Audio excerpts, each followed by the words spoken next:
നമുക്കെന്താ പണി? ബാക്കിയുള്ള ആളെ സ്റ്റാറ്റസ് വരുതൽ ഒന്ന്, എന്റെ സ്റ്റാറ്റസ് ആരെല്ലാം നോക്കൽ ഒരു പണിയുമില്ലല്ലോ, അത് വേറെ പണി. എന്തിനാ ഒരു സ്റ്റാറ്റസിൽ 30 സെക്കൻഡായി? നമുക്ക് ആ 30 സെക്കൻഡിന്റെ വില മനസ്സിലാണെങ്കിൽ ഞാനതാ പറഞ്ഞ വില മനസ്സിലാക്കിയിട്ട് കാര്യങ്ങൾ ചെയ്യണമെന്ന്. ട്രാഫിക്കിന്റെ ഇനി 30 സെക്കൻഡ് ട്രെയിൻ മിസ് ചെയ്യാം, എന്താ ചെയ്യാ? ആ 30 സെക്കൻഡ് ഇന്നലെ രാത്രി 50 ആളെ സ്റ്റാറ്റസ് നോക്കിയിട്ട് തീർത്തത്. ആ 50 × 30 കണക്കൂട്ടിക്ക്.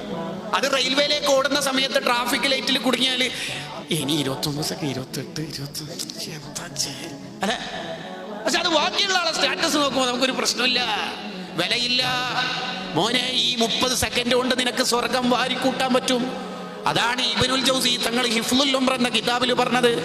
ഒരു ബുദ്ധിയുള്ള മനുഷ്യൻ എങ്ങനെയാണ് സമയം കളയുന്നത്?